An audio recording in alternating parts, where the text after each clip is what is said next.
right, welcome to another Friday night of Keto Rocks. I'm Jim Hobbs, and down below or the side, up, down, somewhere, says my carnivore co-host, Brian Damage Forsythe of the band Kix and Rhino Bucket. And tonight we bring to you a very special guest. Actually, is a friend of Shannon, and she was sharing with Brian and I the accomplishments that you were achieving through living the keto carnivore lifestyle. She said you got to have her and her husband on. So welcome to the show, Christine Bates from Melbourne, Florida. Welcome to our show, and we're just gonna let you share your story and what got you down to live this keto carnivore lifestyle, and tell us the before, tell us what motivated you to get there, and what results you're living out and really enjoying. Well, it's losing. I'm only halfway to my goal at this point, but the word I can come up with for it is just liberating. I mean, not the extra weight and having to, it's even easier to get in and out of the car. I mean, it's a huge difference. Unfortunately, my husband is laid up with COVID. Otherwise, he would come in and say hi, but he's lost a ton of weight himself. So we got married about 10 years ago. We were both a little overweight. We joke that he married me for my lasagna. I married him for his homemade bread machine. We kind of enabled each other. But, just over the years, I wasn't a real heavy kid, but I was always like slightly heavier than, everyone else. I look back at pictures in my 20s and I'm like, okay, what was I thinking? I looked great. But I had my daughter kind of later in life. I was about 35 when I had her. And by that time, it was getting a little harder to keep the weight off. And then after she was born, it just went haywire.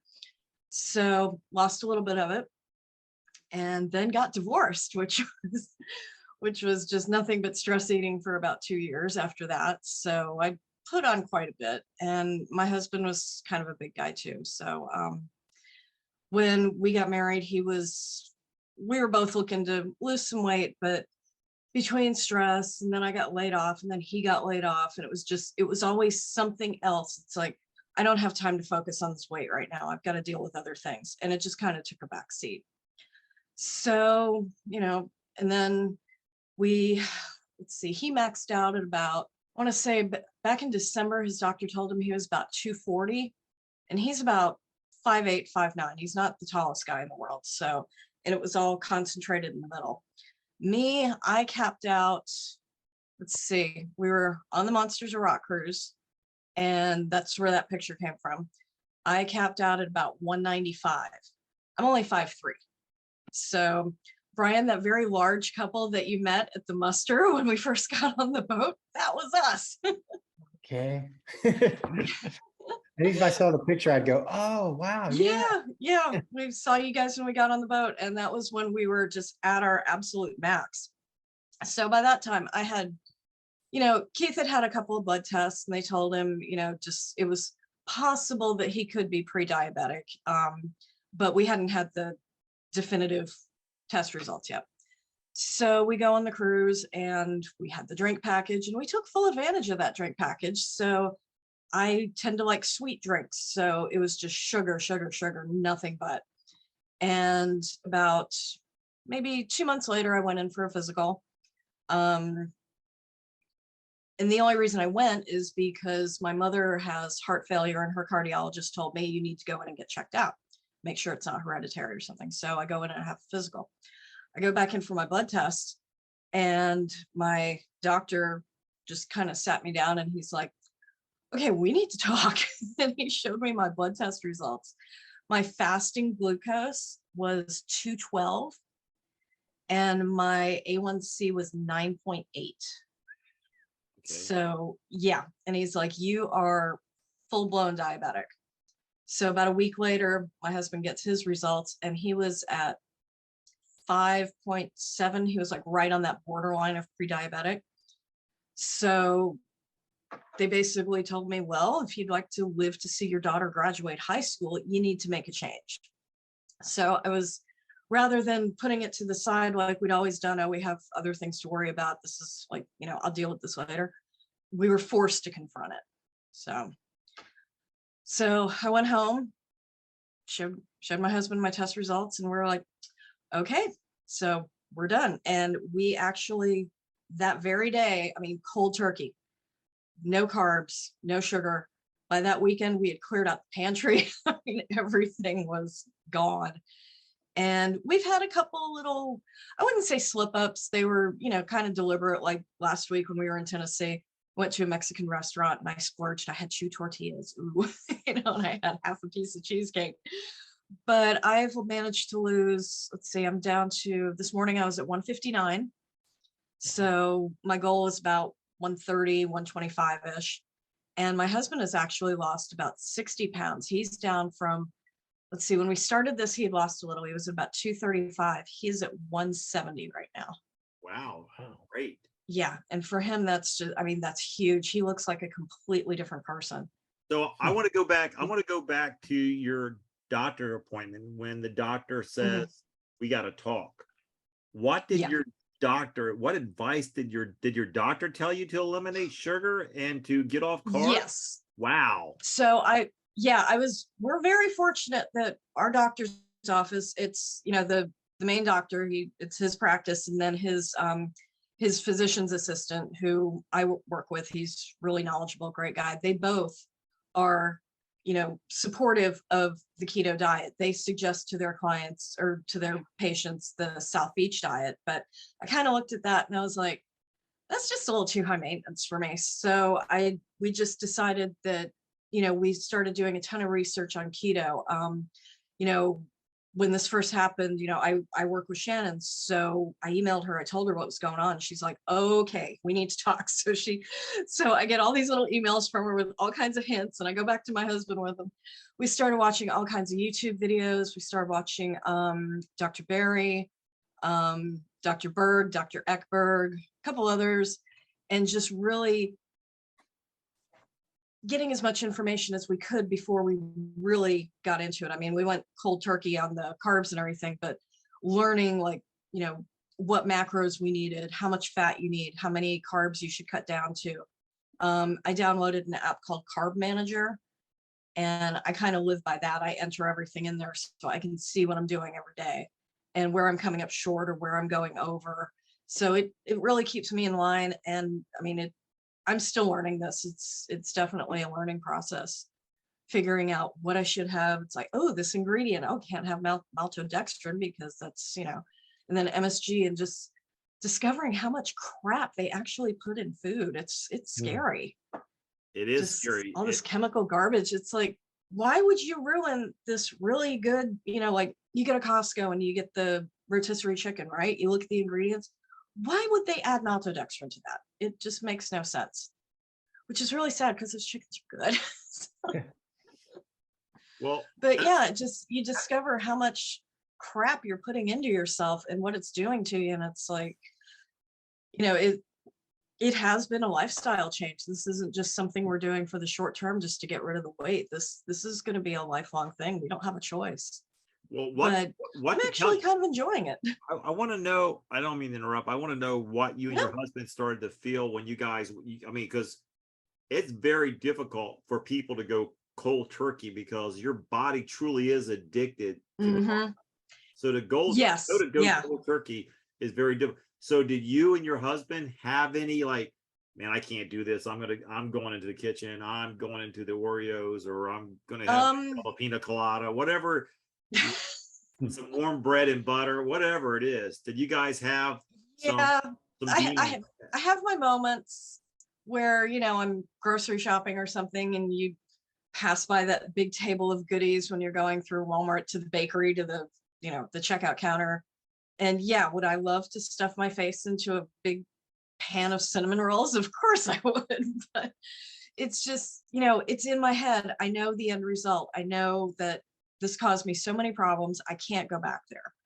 And my husband is a cold turkey, quick kind of guy anyway. I was watching that one video, Brian, where you said that, you know, it was tough to quit smoking.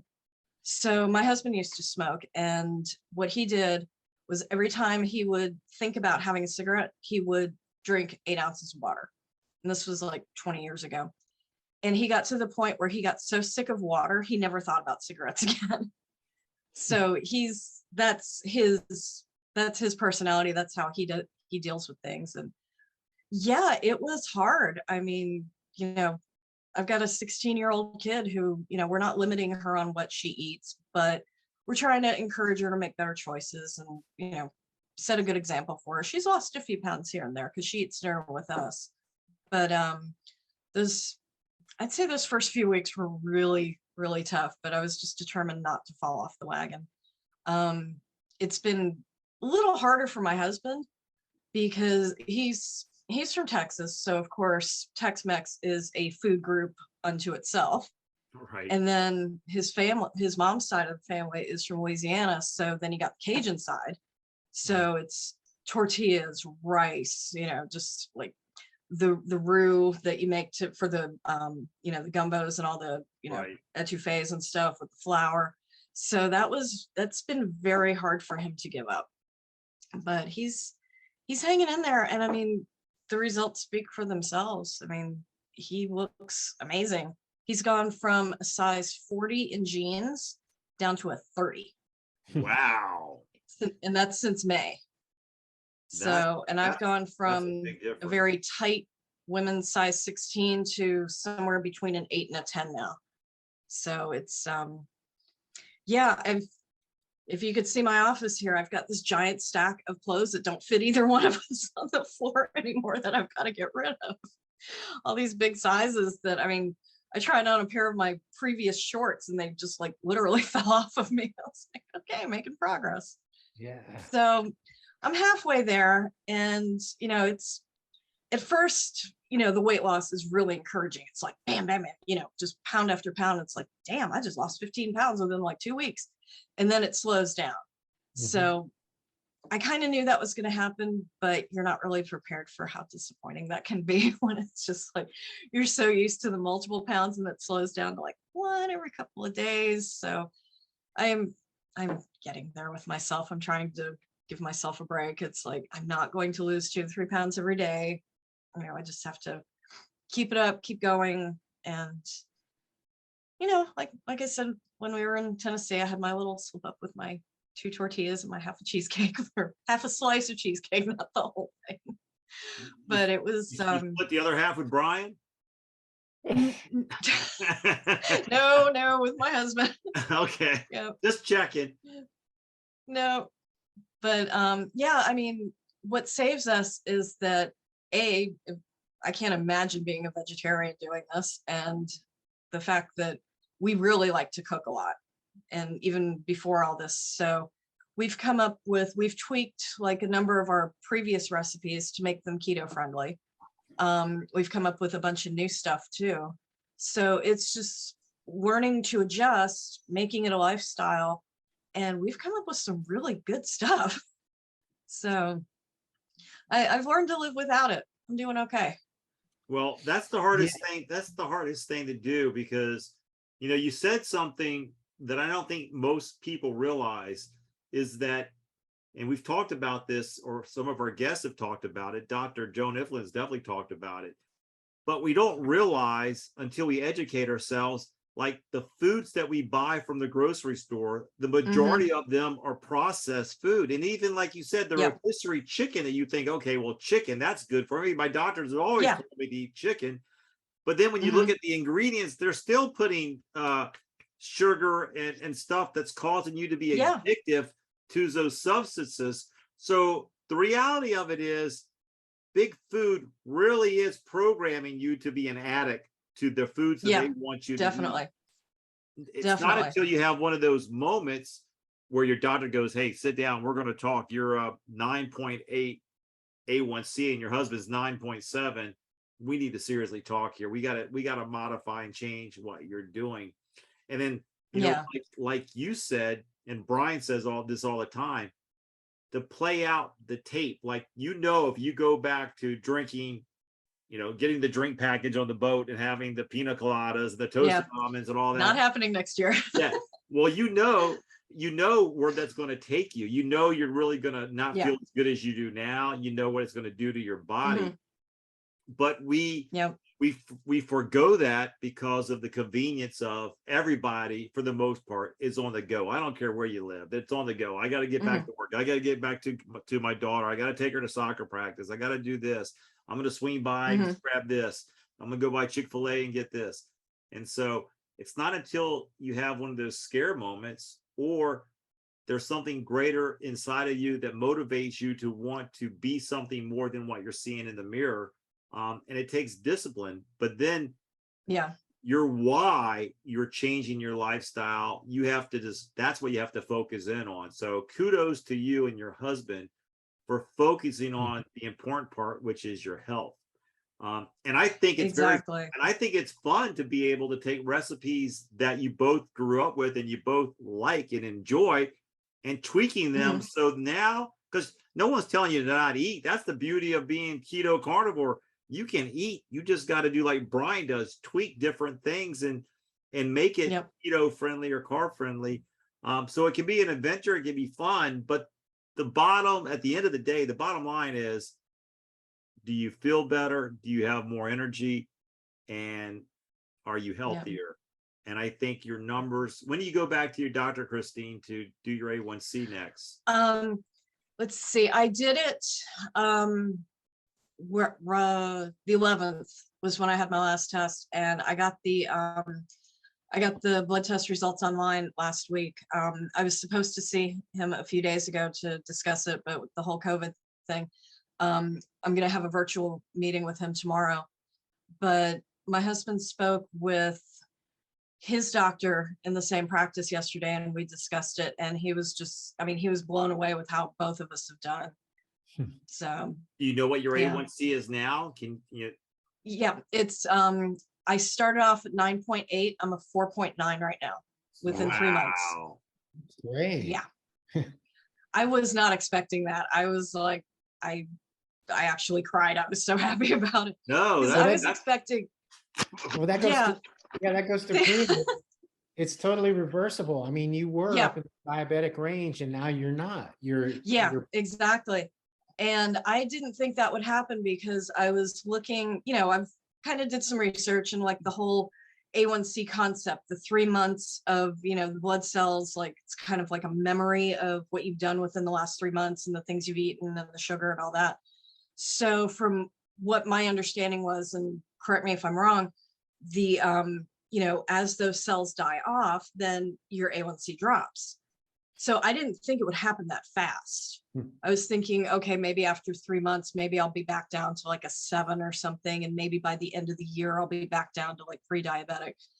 But when I got those test results last week, it was just, bam, 4.9. I was like, oh my God. And then my fasting glucose had been 212 3 months before, and now it was like 84. Which is perfectly. Yeah, exactly. Yeah. So it's definitely, and my husband was down from, he was like borderline pre-diabetic. He was like right at 5.7, and he's down to, I think 4.8 or 4.7 right now. Wow. So it's really worked for both of us. Well, I want people to hear this, people who have been seen by a doctor who've been told there's no reversal of it, because, we hear story after story after story after story. And I just, I want people who are watching this to realize, if you know somebody who is a pre-diabetic or even a diabetic, man, they let them, expose them to this lifestyle, because it really is life-saving and life-giving. And like Christine shared, definitely. In a 3 month period to go from a 9.8 to 4.9, that's amazing. And that's without using insulin or any of those statin drugs they want to place you on. I was prescribed metformin, and, for the first week or two, maybe 2 weeks, I'd take it here and there, but I'm one of these people that I forget to take medications. So I just forgot to take it.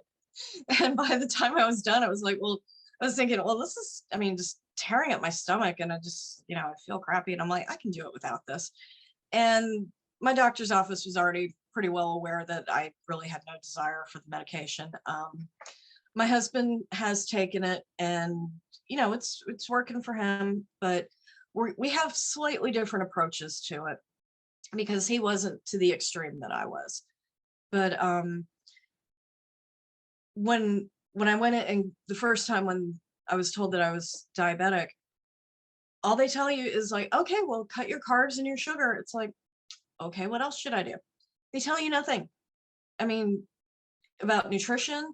So I can imagine other doctors who don't subscribe to low carb keto, what they must be telling their patients. From one of my friends lives out in Las Vegas. She was diagnosed with diabetes maybe about 3 or 4 months before I was. And she is on a completely different trajectory. They've encouraged her to, you know, eat like the healthy carbs, like the whole grains and things like that. And, you know, she's lost some weight, but she's having a lot of trouble regulating her blood sugar. She has spikes and she goes up and down, and, you know, her A1C has gone down, but not to the extent that mine has. And, you know, I asked about, because I had no clue what I was doing when I first found out about this. I asked about, you know, well, is it possible to see a nutritionist? And they said, yeah, we have somebody that comes in.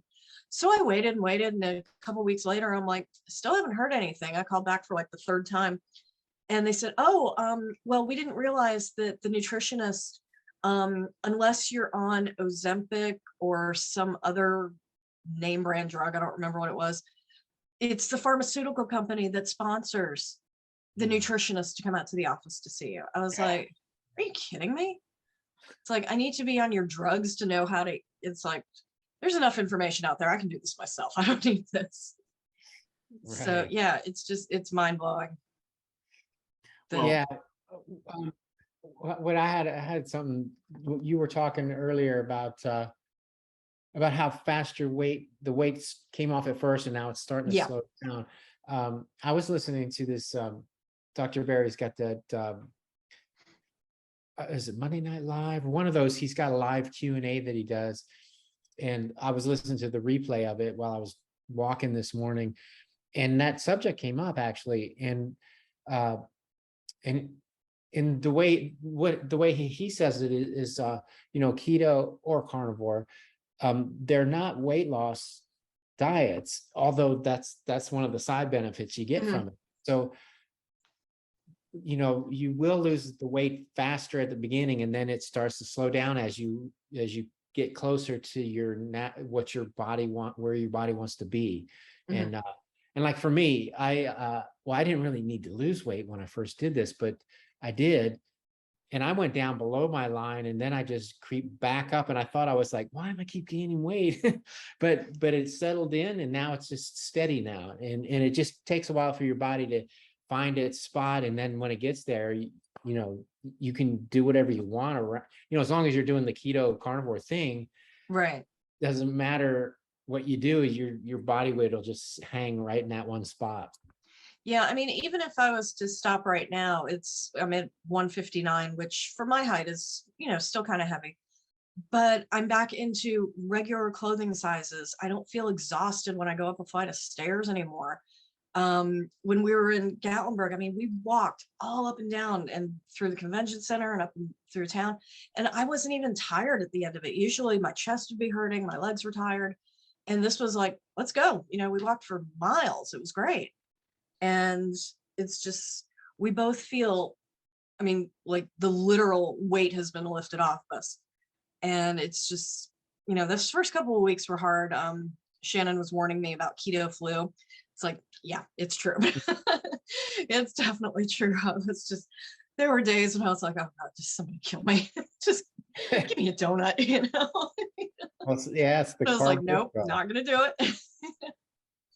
Right. But I mean, when I was back in February, I mean, it wasn't even a blip on my radar, diabetes. I didn't even think about that. And when I go back and think about the symptoms that I was having, that, you know, at my age, I kind of, you know, I'm going to be 52 soon. I kind of chalked it up to, okay, maybe premenopause or something like that. Because I mean, at the risk of TMI here, I was having to go to the bathroom like, I mean, every 20 minutes constantly. And I was constantly thirsty. I would fill this thing up like 10 times a day, just with water, constantly thirsty, thirsty, thirsty. And then I went on this, and now I know what it was. It was the sugar addiction. I mean, craving soda. So I would fill these things up. I'd go through like a 2 liter of soda a day. And Been there, done that. yeah. And yeah, didn't even, I mean, it didn't register with me. And then just a lot of the fatigue, and, you know, my skin was a mess. You know, even mentally, cognitively, you forget things. I mean, I screwed something up at work that I didn't even remember. I looked back at my notes and I'm like, I don't even remember doing this, because the blood sugar was so out of control and I had no clue. And all I was doing was just literally feeding it, because I'd sit here and it's like, oh, I made cookies last night. Here, let's grab a bunch of those while I work and type and just feed my face and drink soda and stuff. And, you know, looking back on that, I'm like, oh my God, what was I thinking? But that's the thing, I wasn't. It just never occurred to me. So, You know, it's amazing. And I appreciate you sharing even the stuff that you may consider TMI, because people go through that and they may not even know what those symptoms are. So by you sharing this, people can go, oh, you know what? Maybe I need to get on or look into that diet. But you said something about, you know, that the pharmaceutical companies are the ones sending in the reps to talk about nutrition. yeah, the so-called dietitians. Yeah. The dietitian. And I think it was Ben Azadi or Dr. Kiltz recently on the show said that, you know, people right now who watch Dr. Ken Berry or have access to the internet, who watches the different programs in regards to nutrition, keto, and carnivore lifestyle, have more nutritional knowledge than a PhD, a doctor who's gone through medical school, because they only go through one class of nutrition, because the reality of it is, that institution is programming them to work directly with that pharmacy rep, and they're going to tell them what they need to be prescribing when someone says they got this or they got that. Here's what you're going to give them. And so nutrition is never something that's typically asked by your physician when you go in. They never start off the question, what have you been eating lately? Like, how's your diet? They never ask that question, or rarely do they ask that question. Yeah. I was oh, sorry, Brian, go ahead. I was just going to say, yeah, you're very lucky that you have a doctor that had a clue. Yeah. I was reading, a lot of them don't. My friend's doctor, I mean, he's encouraging her to just kind of, you know, he's encouraging the low fat, the plant-based. And I'm like, I don't know, girl. I don't know if this is going to work for you. But, you know, she's got to, you know, she's going to do things her way. I mean, everybody's got to kind of make the decision for themselves and do the research. But I read the book, The Diabetes Code. That was quite eye-opening. And it's just, I can't believe that they encourage people to take insulin-resistant people to take insulin. It's like, aren't you kind of defeating the purpose here? Yeah, it's a little concerning. I mean, if you truly step away from what they're trying to program you with, I mean, all the way to how they treat cancer patients, or when you give blood, you know, they're giving you sugar after you give blood for the Red Cross. My wife Peggy gives blood every month to the Red Cross, every 6 weeks. And as soon as she's done, they're trying to give her sugar cookies and all this. She's like, no, I don't want that.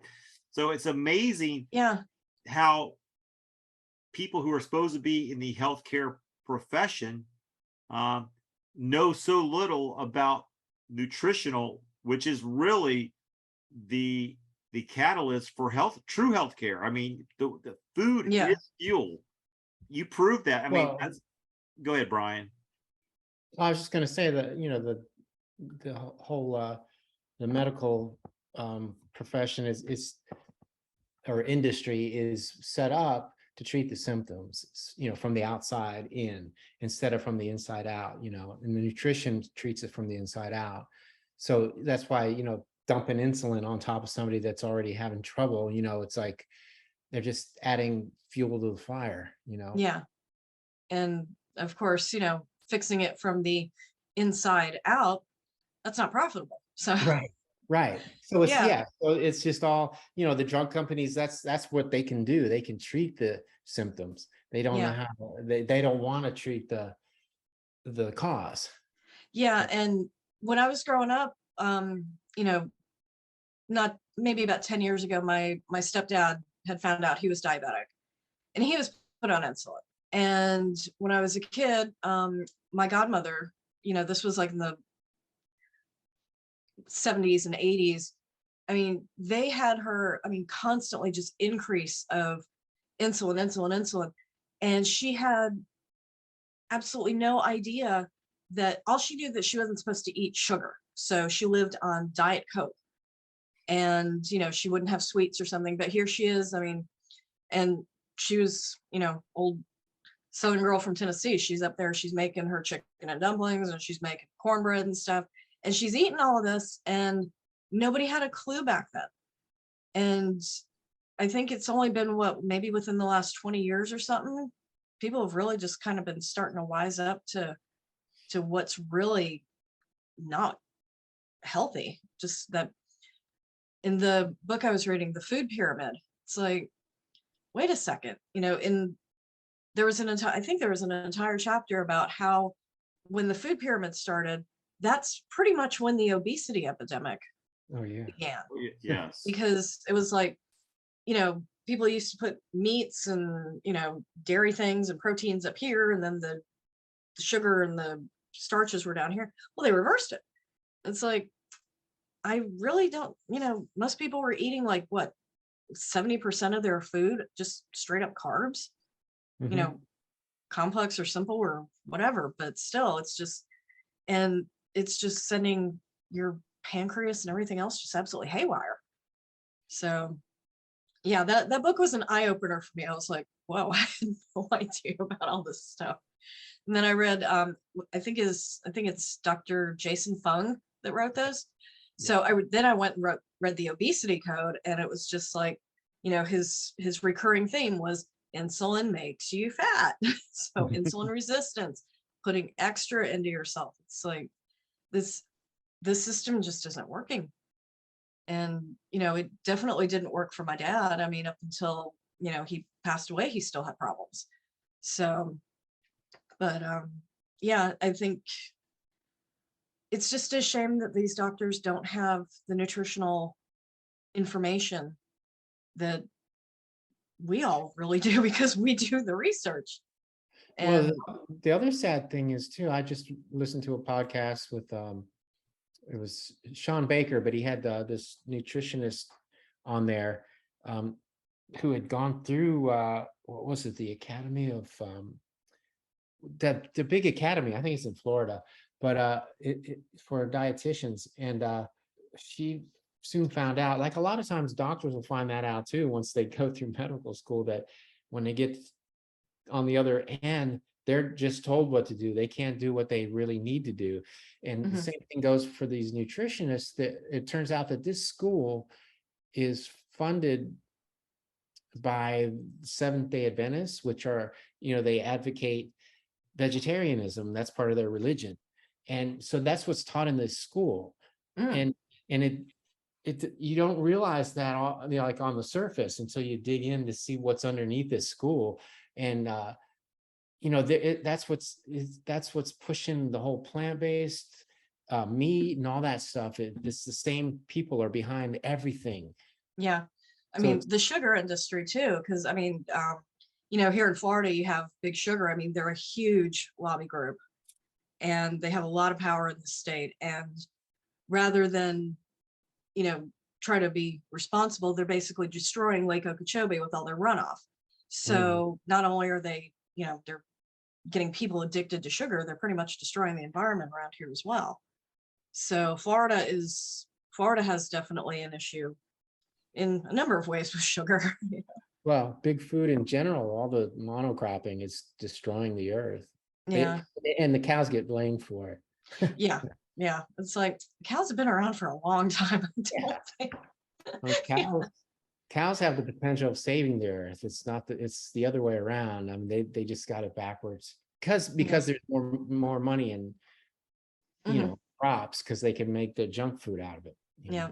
All right, it's that time of the evening where we get a chance to check in with Mr. Brian Schenker, the Meat Tribe channel, for those meat deals of the week. And last week was kind of not so hot, so hopefully this week's gonna be a little bit better. But hey, Brian just reports the news. He doesn't great to sell. So Brian, what do you got for us? I have some fantastic news this week. There are a lot of good deals going on. First up, we've got Food Lion. There's a couple of deals running through September 6th. They've got Nature's Promise meat and seafood, 25% off all of it. So the Nature's Promise meat and seafood, 25% off. And they also have some whole chickens for $1.19 per pound. So I'm really into doing the spatchcock chicken on the smoker. That's worked out very well for me the last couple of times. So I went and I bought 4 of those today. Wow. So I'm excited about that.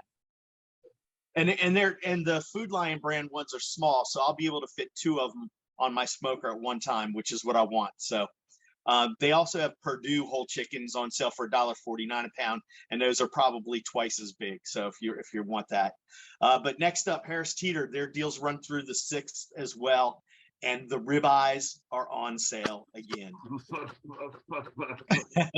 The ribeyes are on sale. Yes, they are boneless. That's okay. They are. That's okay. I'll take it. They're the big 2-inch ribeyes. I'm good with that. I prefer boneless with my steak anyway, so except for porterhouse. But so they've got the rancher grade boneless ribeye steak value pack for $7.99. The rancher grade boneless ribeye small pack is $8.49, and then the choice grade boneless ribeyes are $8.99. And Harris Teeter also has some 80% lean ground chuck on sale for $2.99.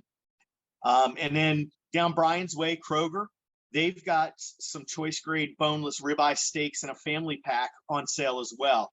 You've got to have the digital coupon to get the $2 off, Brian. And they are limiting you to 5, but they probably wouldn't really, but they're $7.97 a pound. Wait a minute. Yeah, actually, I was actually there today. I just stopped in just on a whim and I saw them there, so I grabbed a pack. Yeah, their deals start on Wednesdays. Every Wednesday's the beginning. And they also have briskets on sale for $2.99. So the best price we've seen briskets for has been at Kroger at $1.99. This week they're $2.99. And then finally, Giant Eagle has a deal running through the 7th of September for their 80% lean ground beef at $2.98 a pound. So ground beef, ribeyes, chickens, all great deals this week.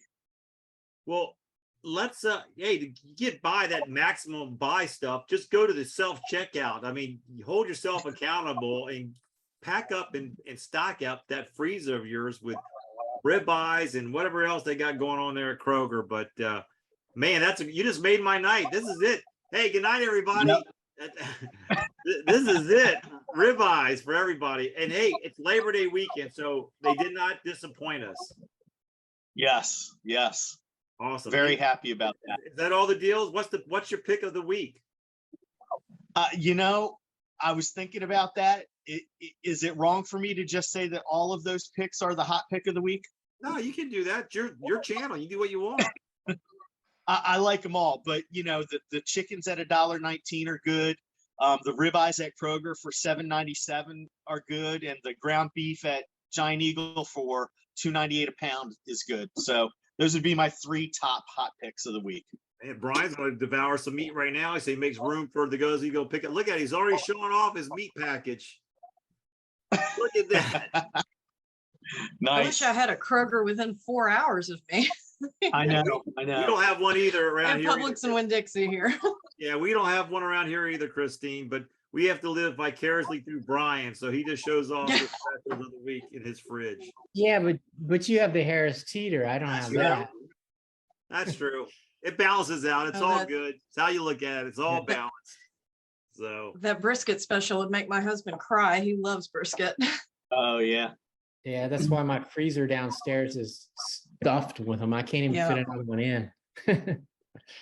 Well, Brian, Yeah, thank you. well, I'm for married to those, Texans, so everything is brisket. thank you for those meat deals of the week, and we'll look forward to seeing you next Friday. And happy Labor Day to you and your family. Enjoy your weekend. Sounds good. Same to you guys. All right, take care. See ya. Actually, I do have a question for you guys.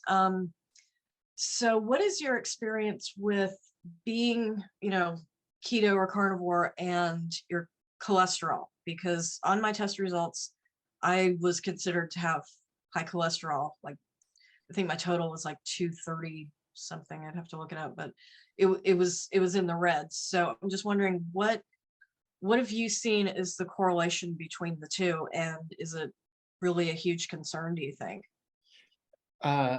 Yeah, that everybody that goes keto or carnivore, they go through that same thing, where your cholesterol will go up. And Yeah. the problem is the doctor will only look at total and LDL. And those are the least important numbers out of everything. Yeah. The most important is where your HDL is and where your triglycerides are and where they are in relation to each other. Okay. I don't know if you know those numbers, but Not off the top of my head. but the fact that your A1C came down that far, I bet you any money that your HDL is in a nice spot and your triglycerides are nice and low where they're supposed to be. And when those two are like that, then I mean, you will get a rise in the LDL because of the saturated fat. But like in my case, I fell into a weird category called lean mass hyperresponder, where my cholesterol goes sky high. But I was a little concerned about it. The last like a couple of years ago, I had my last blood test, and it was the highest it had ever been. So I went and had one of those CAC score done, where they, look at your arteries and all that. And that came back 0. So I had nothing going on in my arteries. So I went back and had another test like a month or so ago, and had them break down my cholesterol into like particle size, all that stuff, just to see exactly what was going on. And my LDL, which actually has come down since the previous, it's at 350, which like a doctor will look at that and go, Their heads will explode. Yeah. Yeah. But when I look at the particle size, it turns out I'm a phenotype A, which means it's the big fluffy, good kind of LDL. So it's like, okay.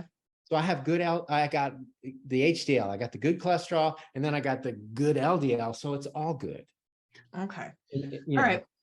Well, I'll look into that, because that's one thing that I really haven't paid attention to. I was just so focused on the glucose and the A1C and getting those down and everything. I hadn't given much thought to the cholesterol end of things. Well, yeah, that's the thing too. Who was it? Who wrote that book? Jimmy Moore, and it's called the cholesterol clarity was the book I read. Okay. But it's a little older now. I mean, there's probably even better books out now, but yeah, that's what I jumped into, that because when I first started keto, that's when my cholesterol numbers changed. And looking back at those numbers, they were perfect. But my doctor saw my LDL and freaked out and thought, we really should prescribe you a statin. But since your HDL is way up here, she goes, well, we'll wait for a few months. And I want you to, she was like, I want you to cut down on the fat and add the whole grains and the fiber, like, that whole spiel. Yeah. Yeah. And I walked out of there going, yeah, right. I'm not doing anything. I like it the way it is. But I read that book because I needed to educate myself. And so I learned everything I could about cholesterol, and I'm still learning. It's like you said, it's an ongoing process. Yeah.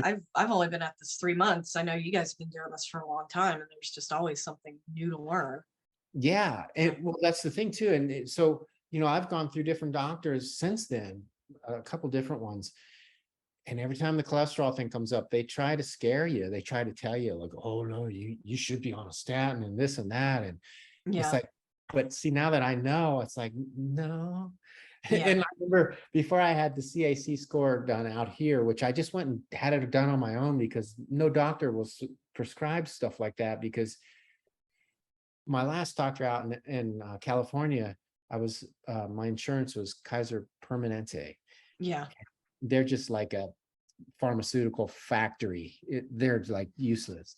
So I had them in Seattle. Yeah. yeah, and the doctor, the same thing. She's saying, telling me more whole grain fruits and vegetables and whole grains and low Mhm. fat, more exercise. And I'm like, perfectly like, Yeah. do you not look at me? Like, my weight is, it's like, so anyway, so we got into this discussion about the cholesterol, and I was trying to explain to her what I know. And she got completely defensive. Like, she couldn't take it. Like, she was Yeah. starting to get angry. And I said, well, then can I get one of the CAC score tests? And she goes, oh no, the cardiologist would never prescribe that. You're too healthy. It was like, okay. It like made no sense. I walked out of there and I go, okay, I guess it's time to find a new doctor because this isn't going anywhere.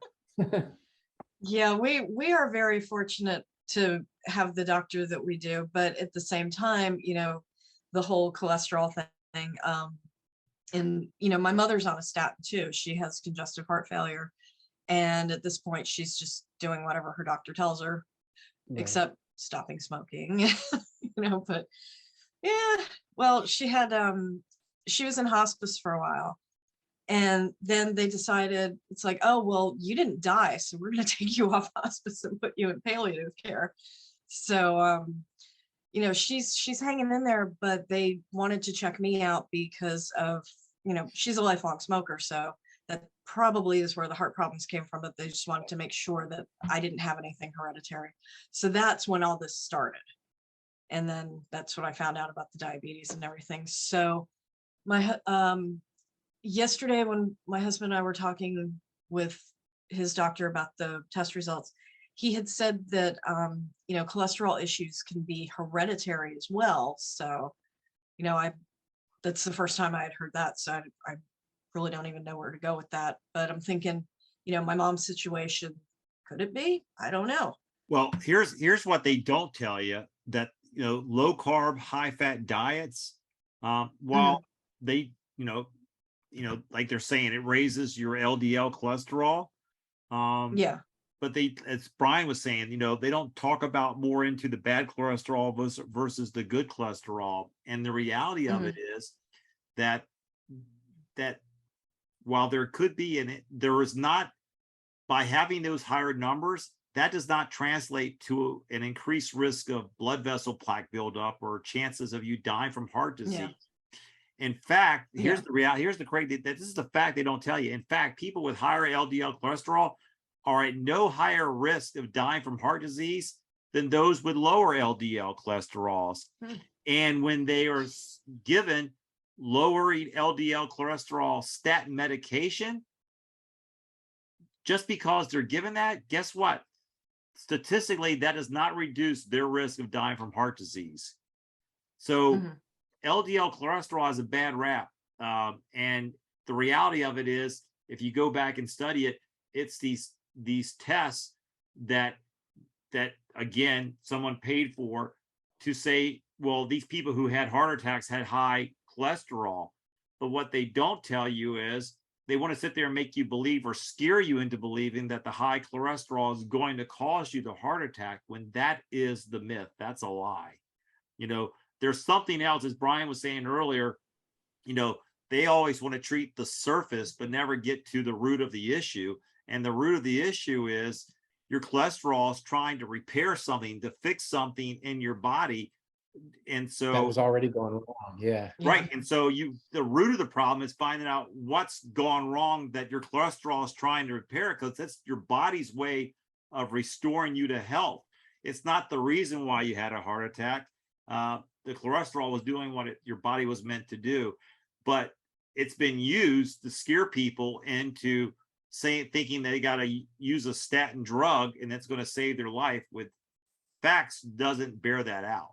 So, right.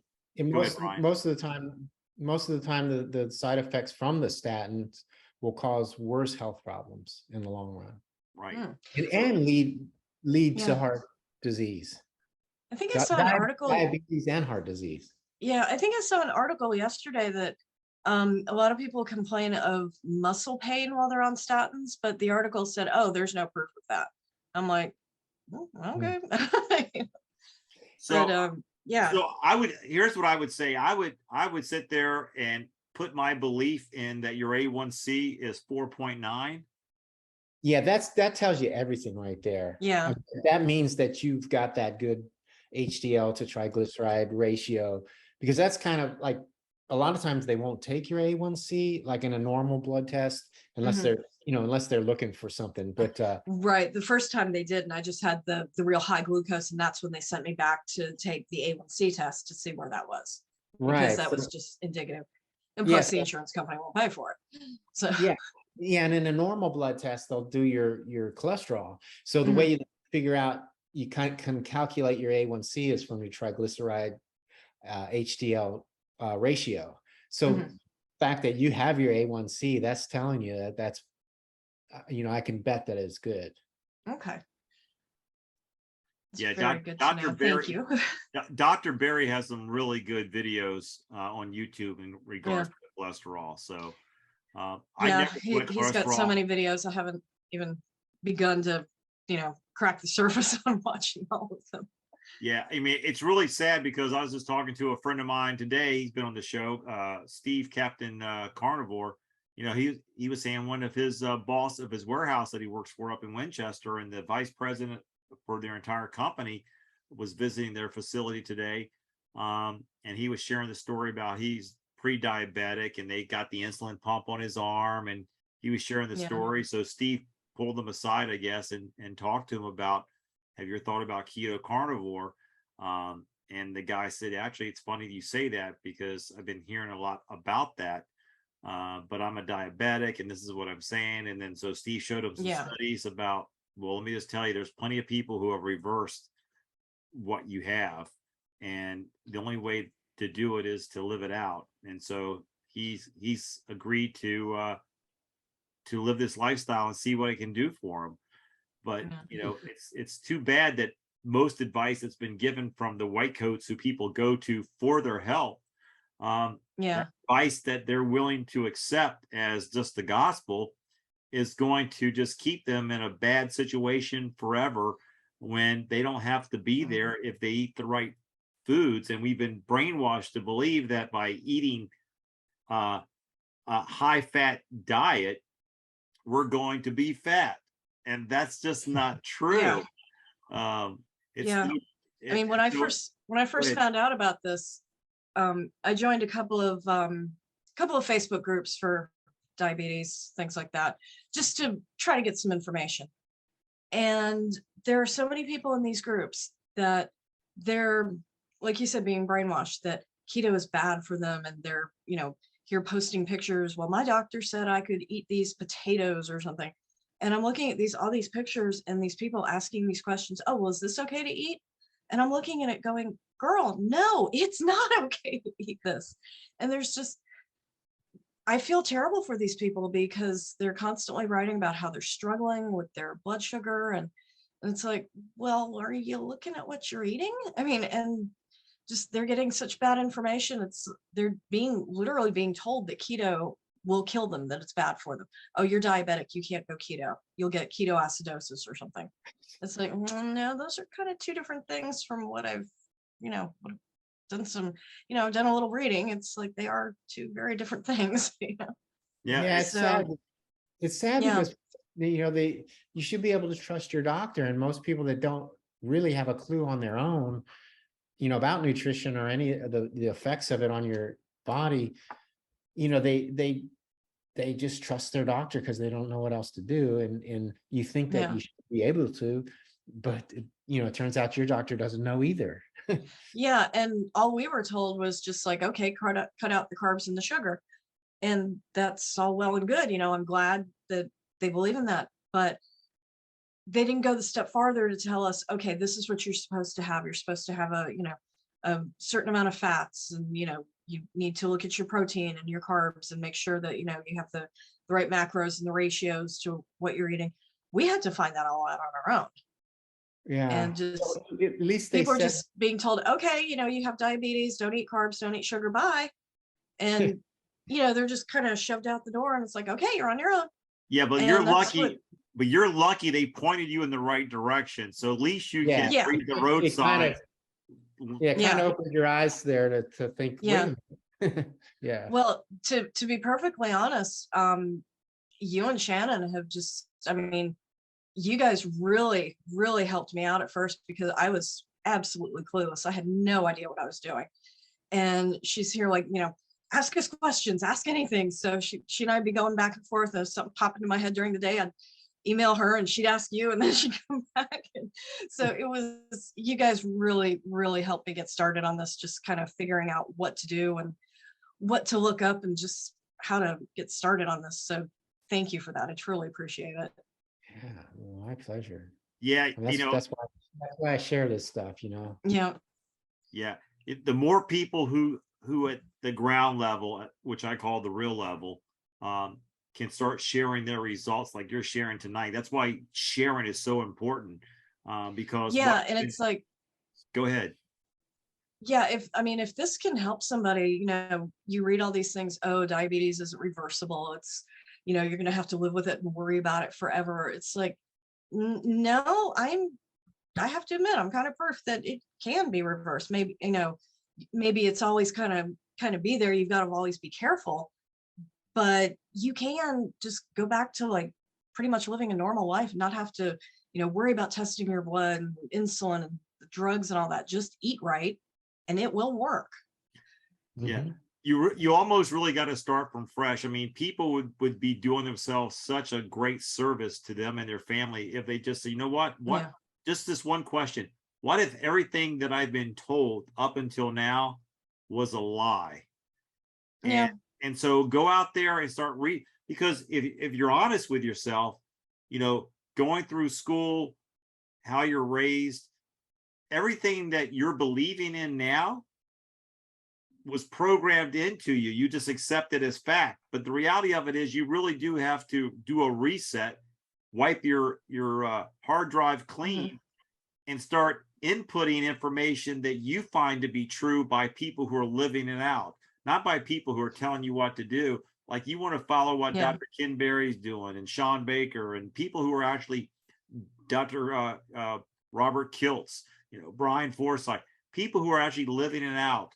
And so, and when you find what they're doing, which goes almost the opposite of what you were programmed to believe in, and like, you know, like you said it from the very beginning, Christine, you know, it's when they took the pyramid and turned it upside down. It's in the 70s when they started to replace butter and margarine and eggs. You can only Margarine eat is 2 eggs a week. plastic. Exactly. So all that synthetic food, Yeah. they started to have you, and then processed food became, vegetable oils became, oh, this is corn oil. This is good for you.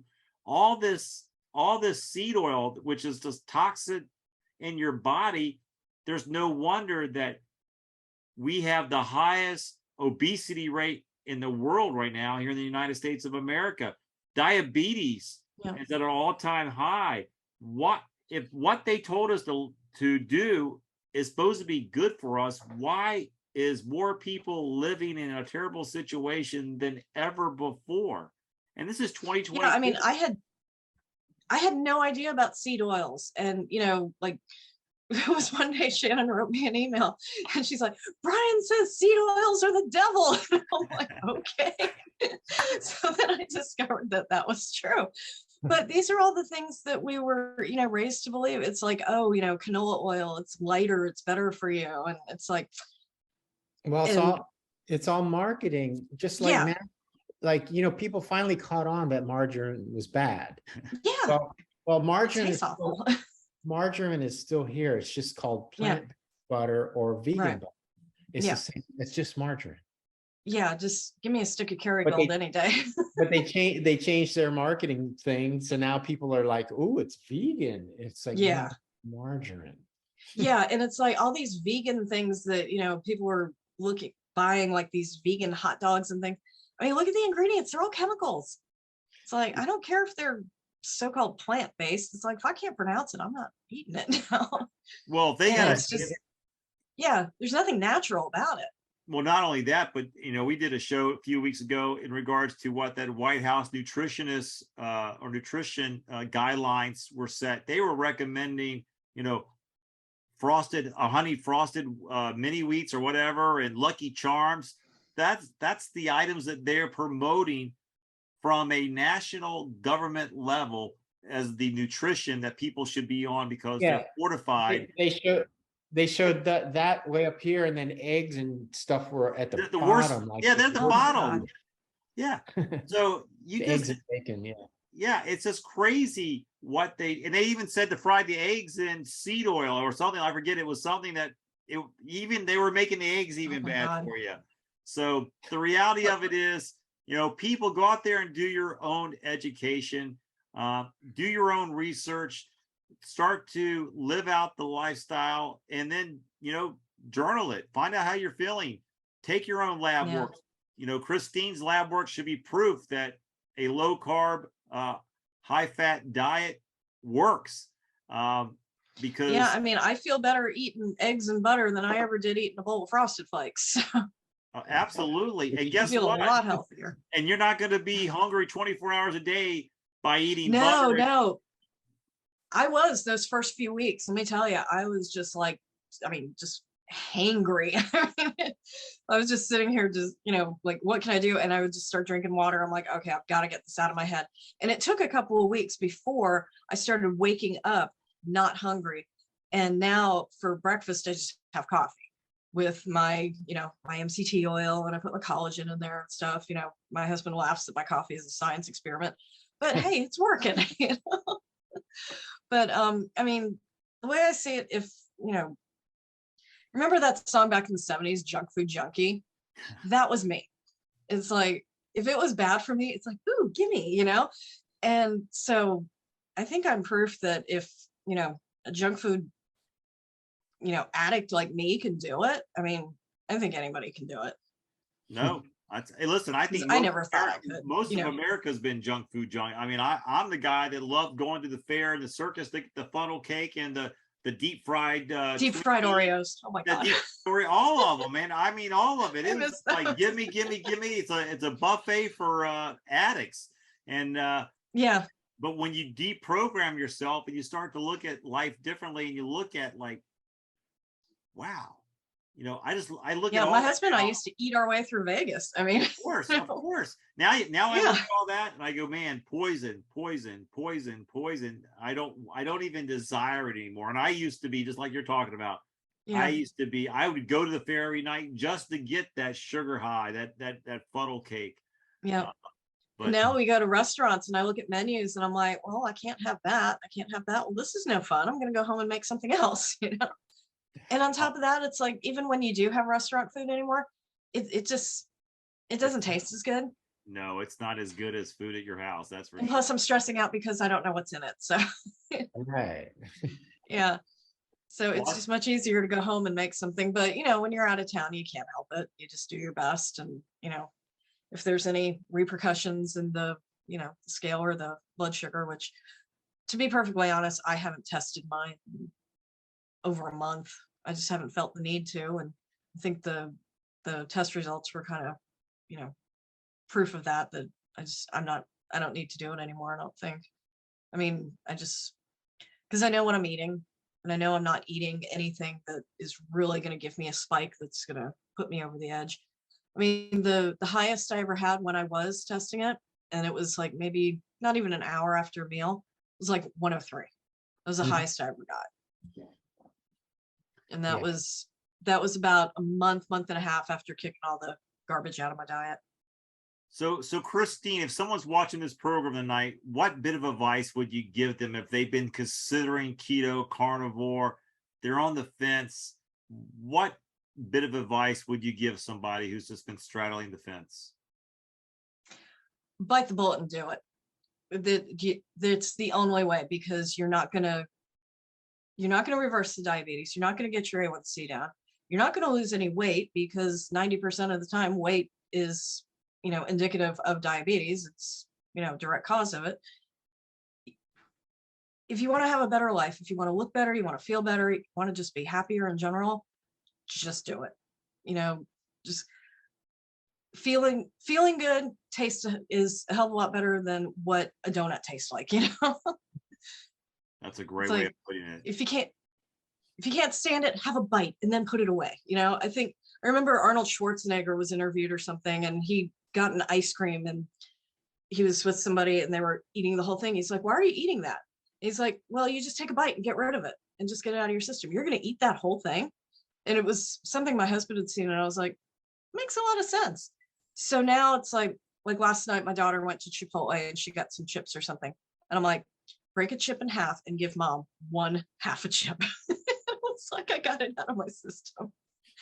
So yeah, sometimes, I'll see something and I'm like, okay. And then I'll just walk away from it, get it out of my system. But yeah, if somebody's on the edge about this, do your research. Don't go into it blindly, because from what I've discovered, there is a right and a wrong way to eat keto. It's like, no, you're not going to sit there and eat an entire stick of butter. You maybe have a little bit of butter and you cook your food in it, and it's just, it's changed everything for us. It really has.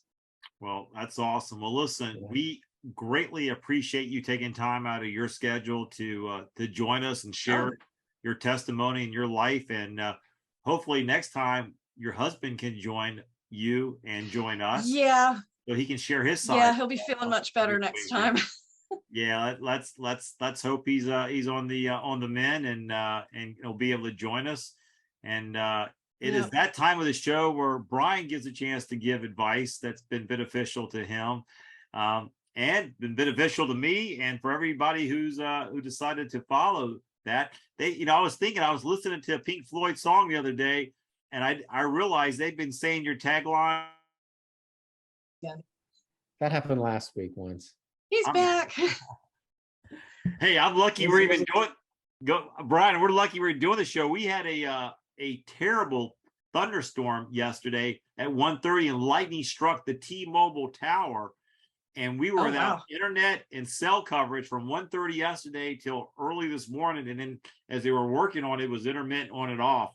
So I always thought I was going to have to be doing the show from a coffee shop tonight, but it's been functioning good this afternoon. But anyway, I was listening to the Pink Floyd song on the radio, and I started laughing because I don't know if you remember the lyrics, but he says, if you don't bump, bump, bump, bump, you can't have any pudding. And so, Right. So what bit of advice would you give somebody, Brian, that has helped energize you and boosted your immune system? Well, Christine said it while you were gone, but eat your meat. Oh, perfect. Hopefully I recorded that. I'll put that in. All right. Awesome. Well, listen, everybody, thank you for joining us. Christine, thank you for joining us. It's an honor to have you sharing the story. We appreciate it. I hope it helps somebody. I really do. Because like I said, if I can do it, anybody can. Really. It is truly inspiring to hear somebody that's doing it, and it's having such great results from it. It's crazy. Yeah. I never thought it was possible. I really did. I can share like everything I know with people, but it's like they look at me and they go, oh yeah, you've probably never had a problem, because I've always been small, but yeah, they don't realize how horrible my diet and my nutrition used to be. So for somebody that had a problem and just reversed it, and it's that's really inspiring for people. And you have the proof backing up. You have the lab results backing up the journey that you're on. So that's the beauty of it. That's the power behind your testimony. Yep. Well, I'll let you guys know how the next 3 months goes, because they're going to test me again in 3 months, and hopefully it'll be just the same or maybe even better. So who knows? All right. Yeah. Well, thank you so much, Christine. Enjoy. Thank you guys. We hope it gets better. We'll see you soon, and we'll see you in 3 months, hopefully. Okay. Thanks. Thanks. Hey, Brian, before we sign off here, the big question is, what happened on last Friday night? What happened? You flew to Jim Thorpe, PA. What happened? Well, I spent the night in a hotel room, and then the next morning found out that Jimmy had the COVID. Oh, He got, and I'm assuming Monsters on the Mountain. Monsters, yep. And Yep. yeah, so about 11 o'clock, I was sort of getting up, and I texted Joe to find out what time sound check was, and then like 15 minutes later, I get this text from Jimmy, a group text saying that he had tested positive. So the gig got postponed. So I jumped on the laptop and rebooked my flight and flew out that evening, came back home, So many people ended up with it after Monsters. Yeah, including Shannon. I oh, know. she got it Yep. too? Yeah, she's just getting over it. Yep. Wow. Yep. Well- Me too. So, yeah. Well, A few weeks ago, other people in our office had it, but I mean, Shannon and I didn't even get to see each other at Monsters because I know she wasn't feeling well for, whatever other reason. But I think she was only there for like your set, and that was about it. And then she went back to the hotel, and then we both end up getting it. Yeah. Yeah. wow. Well, with all Yeah. that being going around, I'm going to end the program on a good note. Everybody out there, stay safe, stay well, and stay kind, and stay out of the hospital. And we'll see you next Friday, everybody.